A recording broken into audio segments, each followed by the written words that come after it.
The next item on the agenda is this past week, Sheriff Clements and myself met with Laura and a couple of her staff members to discuss some safety issues at our county schools, or all schools basically. You know, the times are different than they were 20 years ago, 10 years ago, even 5 years ago. So, you know, it's sad to say that we are even thinking about needing these type of safety precautions in our schools, but you know, the reality is that we do.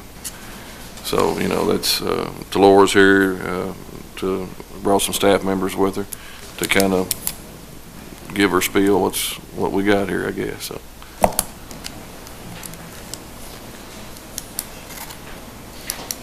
Thank you all. I know that meetings can be long, so I'll try to be short to the point. Judge, I have Ms. Newcomb. She is our Chief Academic Officer, and she also works with our federal programs, Robbie Peterson, with Marion Elementary, and Scott Spalding. He works with energy, facilities, and transportation, and does a lot to help us with school safety. You should have received a letter, and it talked about the expansion of our school resource program, and I agree with Judge Daugherty. It has changed a lot. It's actually changed a lot just in my tenure superintendent. I'm starting my 6th year, and I can tell you that last year was a lot different than my first year in regards to threats. I do have some statistics, and you may want to see these, you may not, but what we have found so far nationwide, that in the first 6 months of 2018, there's been 29 school shootings, resulting in 39 deaths and 70 injuries. And so that's not something you want to talk about. Thankfully, that's not happened here. I know that one of the tragedies was in Kentucky and at Marshall County. And I talked to the superintendent myself. He said he dropped his daughter off. He came back to his office. The high school principal called him, which was not typical. And she said, "We've got 3 down, and I think we've got a shooter." And he said it took him a minute, and there we were. Then, of course, we had the shooting in Florida. And after the shooting in Florida, just in Kentucky, there were over 20 threats in just a matter of 5 days. Jeannie and I worked together several times last year on threats along with the city. We have had a school resource officer at the high school since I was principal there. So we've been working with that program for the past 13 years, and it's been very successful. What we want to do is just expand the program that we have. Currently, the city partners with us, and that officer can only work with schools within the city limits. Ms. Newcomb did work with our Title I funds. It's actually Title IV, but you know how that is. They all fall under something. But we actually had an opportunity to write a grant that addressed something that was beyond just that traditional reading, writing, and arithmetic, and how can we help kids. And we feel like where we are, that school safety would be something that we want to look at. You know, we don't just want that to be in one location, but throughout the entire district. We have approached the city, and they have approved to partner with us. They pay half, and we pay half. So what we're trying to look to do is what can we do to get the most presence of school resource officers with the money that we currently have. Statistically, when you talk to the folks from the Center for School Safety, what they're going to tell you is if a law enforcement vehicle is in front of a school, typically if somebody wants to do something, they typically will drive past that school. Unfortunately, that's what happened in Sandy Hook. If you all will remember the elementary school that had the shooting, that driver, that shooter actually drove past a secondary school and went into an elementary school. It's not something you want to know about, but it's just something you are. You know, when I decided to do this job, the last thing I thought I would be standing before a group at the fiscal court talking about school shooting and knowing all these statistics. Safety is very important.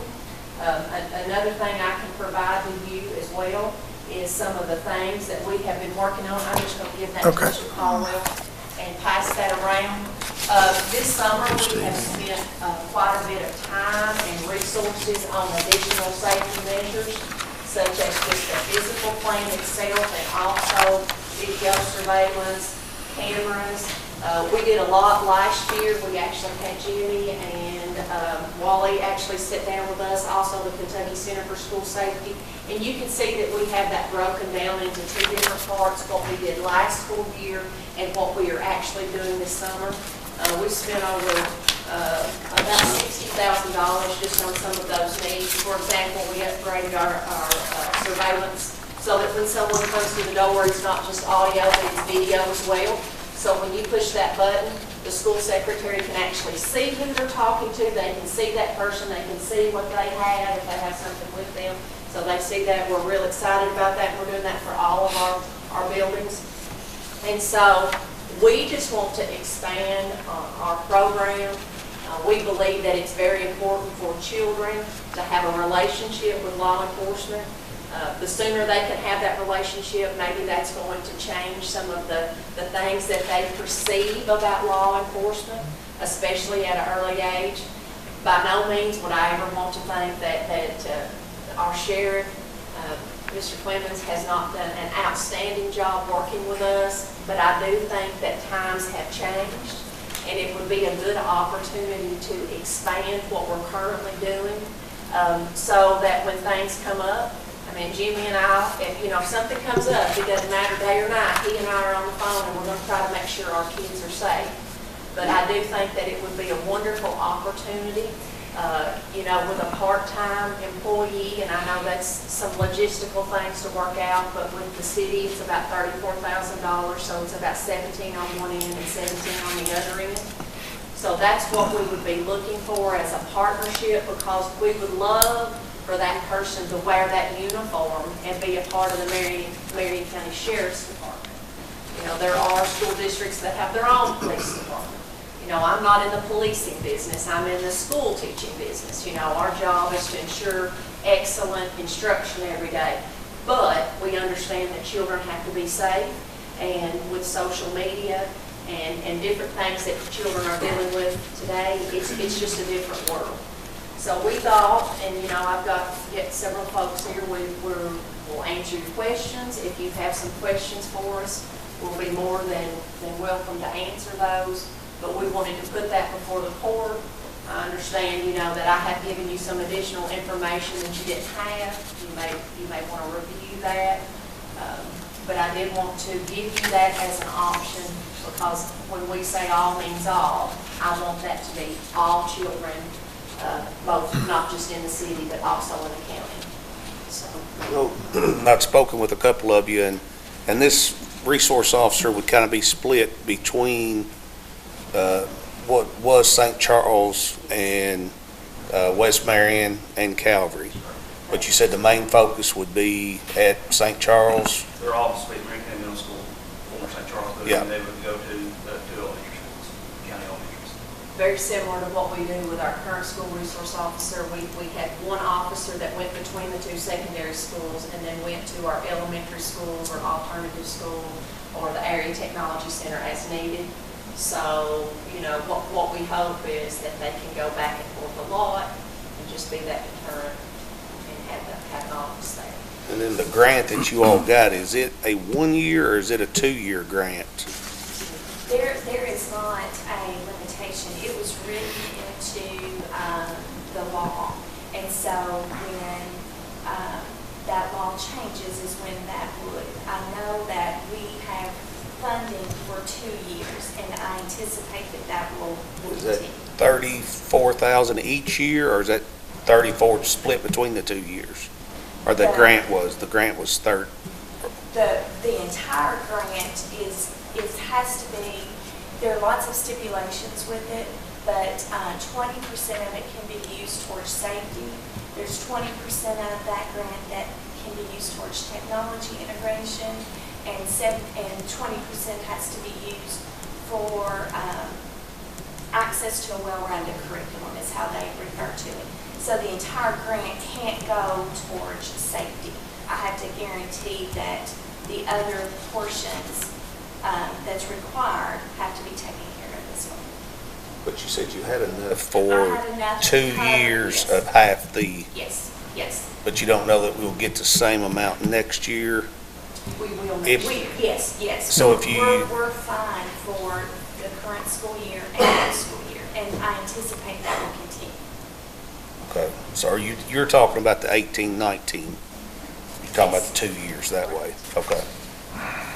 But, So it'll be 18, 19, 19, 20. now is, But if you get the same amount the following year, you'll have money that's still allocated for that position. Is that correct or not? Correct, yes. Just the half or the full amount? I'm still a little confused. Since I talked to you, I've had some more. Part of that grant is going to fund half of the cities. Okay, so And it's going for the cities as well. Yes, Okay. that's the expansion of looking at the number of schools that are within the city limit, the number of schools that are outside of the city limit. So one is for the expansion for the city, and one was written in the grant for the county. what, Jimmy, he might have to answer this, is that officer, would that be somebody you don't have him on staff that time to do it? It would be an extra hired part-time person, or what's the? Well, Judge Darby and Laura, myself, her staff, we've met, and that's what we talked about as far as I have to find that person. It would be great if I had somebody in-house that I could pull from that, but I just don't have that at this time. So, since we've talked, I have been looking into finding that person. We haven't got to that point yet. We able to make a hire, but we've been waiting on. You guys end up doing. That's going to determine what direction I go, and what I'm able to do. Yeah. So that'll also be determined if, when you find that individual, it will also depend on whether that individual already has their training or not. So if they're already trained, then they can go right to work. If they're not, then they have to go through, how many weeks? 20 weeks now, they've changed their academy training, but that's what a position such as this, like a better word, you don't want to throw a rookie in there. You really, dealing with all different kinds of things, but I think in a situation like this, you would want somebody that's a veteran officer or maybe even retired, that you can bring back in and set up something. And that's what they have currently with Mr. Roney and the other individuals they go with. And you don't want somebody that's just showing up to collect a check either, so. Now, that's true too. And they better like kids, hadn't they? I've worked with the school board very closely. We have deputies that go in and out of the schools out in the county all the time, even the ones in the town. But we have been a partner with them already in making sure we have a presence in those schools. We assist them with any issues that come up throughout the day and night. But again, this is an opportunity. It's something I will say that I've been wanting to do for a long time, but I'm not able to afford it through my office. Now, this would be a part-time, I spoke with the city, and that's what the title with the ones they have, that's what they say, they're part-time. Again, recruiting somebody, finding whether they're going to be willing to come into a part-time position or a full-time position is going to be the challenge for me. well, I was wondering about the hours, or you can only work how many hours to be part-time? I mean, there's a limit. Right. And again, speaking with Wally, Chief Prater, trying to, the school resource officers they currently have just work when school's in session. So during the off-season, if you will, so they're not actually working. So I think that's how they work around with this part-time issue. Well, I suppose I was wondering, so they can base their pay on a full year, kind of like I do school teachers now. They're out in the summer, but because if they only base it on when they're in session, it would add up to, I don't think the figure. Well, part-time is about the only way we could afford it. I mean, if you try to hire a full-time employee, you're looking at But I mean, if you benefits get- and matching. I know they're not there in the summer, but Yeah. if it's, Yeah. they'd have to work the schedule out on something I like think that's that. the only We way. have a winter weather day, snow day, that officer doesn't work. Yeah, So they don't get paid that day. yeah. And so Preschools and part-time. that individual would actually be an employee of the sheriff's department, correct? Yes, we would reimburse. Right. We would Court. reimburse the county. Gotcha. Your part. I think that, obviously, I think you guys have put together a good comprehensive plan here. I mean, your layout here is in regards to working, for example, with Communicare and then state police, sheriffs, PD, and so forth. I think it's a good comprehensive plan. And I like the thought that you're also looking at other measures such as, security cameras to watch doors and so forth, metal detectors. I know that Fayette County, for example, I'm sure you've seen that, to where they're going to start putting metal detectors in all their schools. And of course, Boston was one of the leaders in that in the country. But the great thing about that too is that, and there's give and take on all of it. I think a resource officer is a great idea, a great thing. But the fact is, you still have one officer, say, trying to protect 500 kids. So it's kind of like having one deputy trying to cover a county. It's tough. The other aspect, though, that in regards to the metal detectors, that what I've seen in researching it, is that that's a big key too, because it helps stop the threat at the door.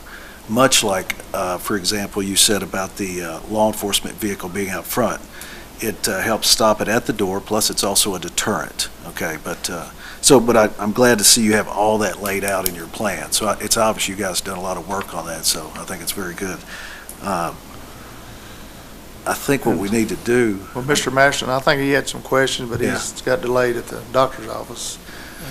Yeah, so that's what I was going to say. I think what we need to do is that when we get the court together as a whole to kind of look at it, because obviously we didn't have this budgeted per se or line itemed in our budget, but I think it's something that we could look at and kind of work, and then also work with the sheriff to kind of figure out exactly all the details from the county's responsibility, and then we can work from there. Do you agree with that? I agree 100%. Yeah. I know this is kind of at the top of your all's priority list, and we all want our schools safe, and heaven forbid anything ever happens, but did you all budget anything this year for this position as well, other than the grant?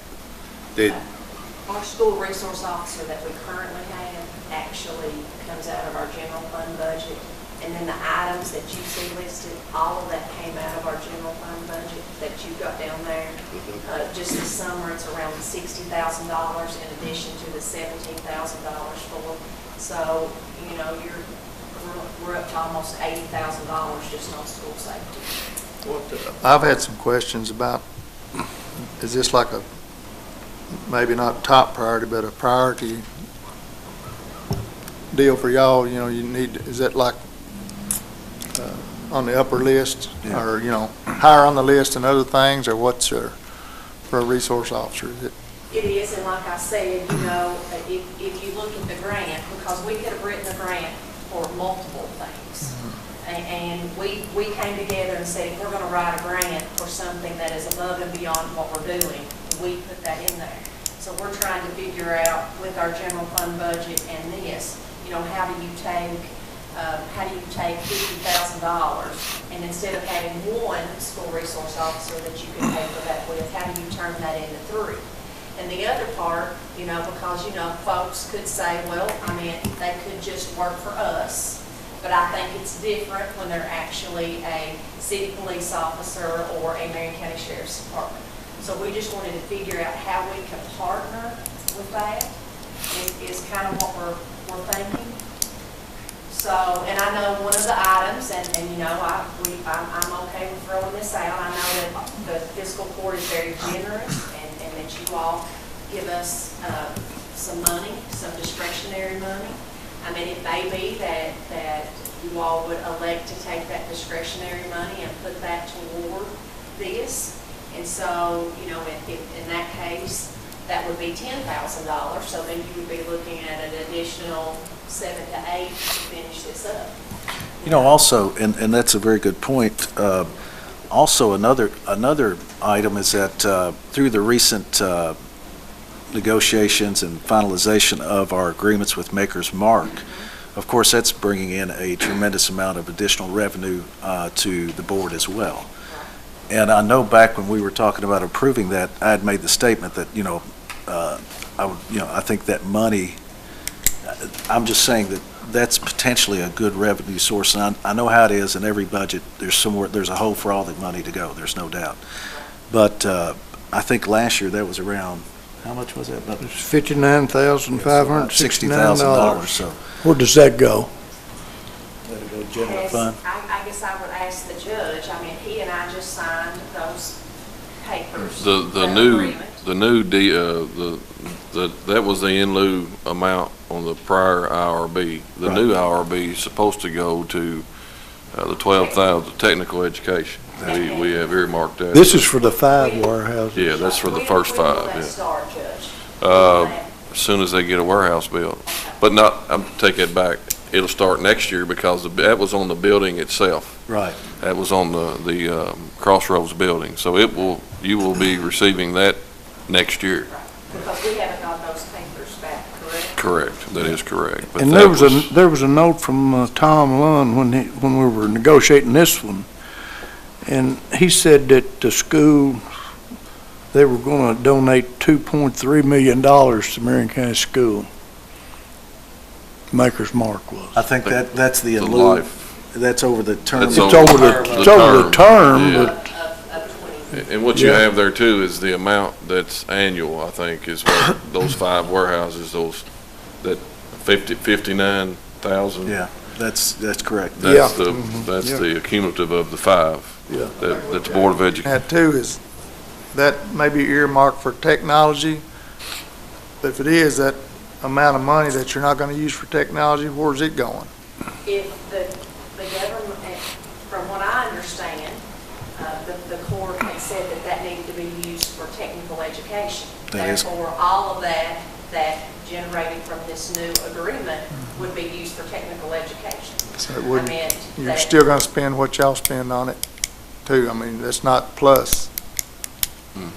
Exactly, that's not gonna be in lieu of, I mean, that would be In in addition addition to. to. In addition to. Because from what I understand, that was what pleased the court. Yeah, and Was to. that's correct. Spend that with technical education because that's what would help business and industry. That's correct. So by no means, if anything were to change with that, I think that would be something I would have to come to the court to Right. say, here is an additional program, what do you all think before we would do anything I different? appreciate that. Yeah, Absolutely. I appreciate that. Absolutely. But I think what we need to do here, and the bottom line is that there's no doubt, we all want to work together and we all want to achieve a common goal. And again, I do like your plan. It's obvious you guys have put effort into it, and that's always a great thing to see, and you have your I's dotted and T's crossed.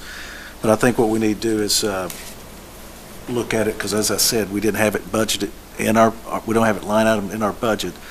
So it's going to take, we're going to have to adjust some things in our budget. So we can take a look at that, take what some of the ideas you provided, and then we can get back with you here in a couple of weeks or 2 or 3 We'll have weeks. Steve back here as well, and Yeah. have his input as well. Plus, and get with the sheriff too to kind of get, because I don't know if Will y'all that, talked, Jimmy. because will that also include I have you have to get another vehicle, or is there, that's some stuff that you don't know? And that's a good You know, question.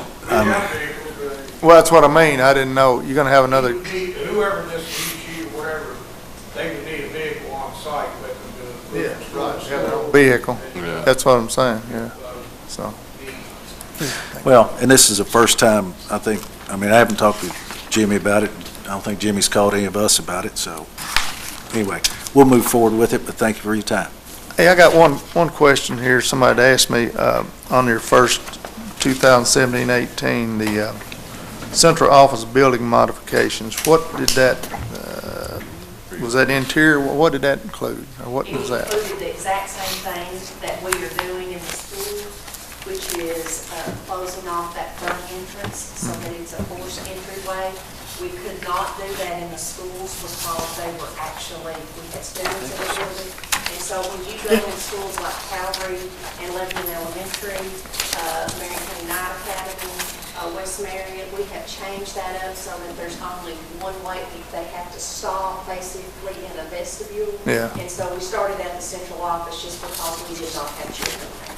Okay, And a buzzer system, yeah. which is like what we're doing. The Some of the rest of- schools already had the buzzer system, but then we are adding that forced entryway. Mm-hmm. So instead of just being able to walk through the door and go out into the hallway, they are actually forced into the office and are contained. Because I know they don't have a vestibule at Calvary, I know for sure, The process of doing what we can do with the existing. the way it's there, So yeah. what'll happen there, the one of them in the library. Yeah.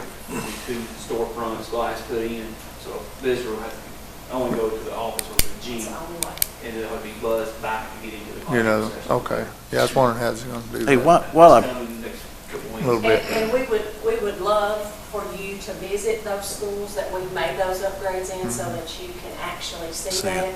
I know that they are, older schools, but we work to make sure that they are safe.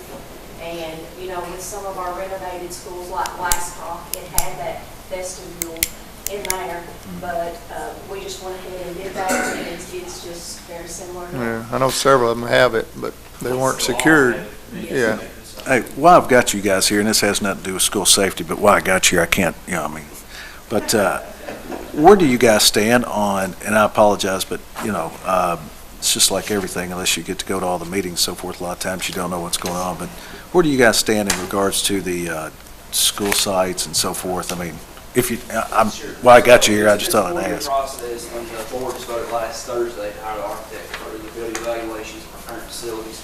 So we put together a local planning committee that develops that, the 20-person panel. Both the judges, both were on the past, and so we're developing that in the next month or so. We get new local planning committee together and come up with architects for their building evaluations. So that new plan is that ground zero basically, and we start to be developed early this fall. So basically, you're ground zero and gonna build up, and use, okay. Awesome, that's And great. it typically takes around a year, and Yeah. it does have to be approved by the Approved. Department of Education. Gotcha. All right, well, I appreciate that. And we'll be glad to come back as we make progress and get Well, I mean, that's just good knowledge, and I appreciate the input, because we get asked things like that and so forth, so I appreciate it. But I'm glad to know you're at the development stage moving forward, so that's All right, great. apologize for being late. I had a doctor's appointment, couldn't get out of it. Masterson, you're personally funding the school resource officer. Yeah, we voted and Yeah. I think I lost my job the first of the year. Thank you very much, Tori. we'll get Thank you, back with guys. you on all, all right, thank you. Thank you. Thank you, Mr. Peterson. yeah, do you want to speak? We didn't aim to slight you. Did you Yeah, want to Mr. Peterson, did you have anything you'd like to say? Well, I support the idea of the resource officer. I had the privilege of being in the high school for 5 years as an assistant principal. I got to involve. Oh, you, okay. I was actually working. I got to work closely with a school resource officer during this time, and it's positive. It's a positive interaction for the kids, Absolutely. the families. I mean, home visits. I'm not traveling all over the country by myself.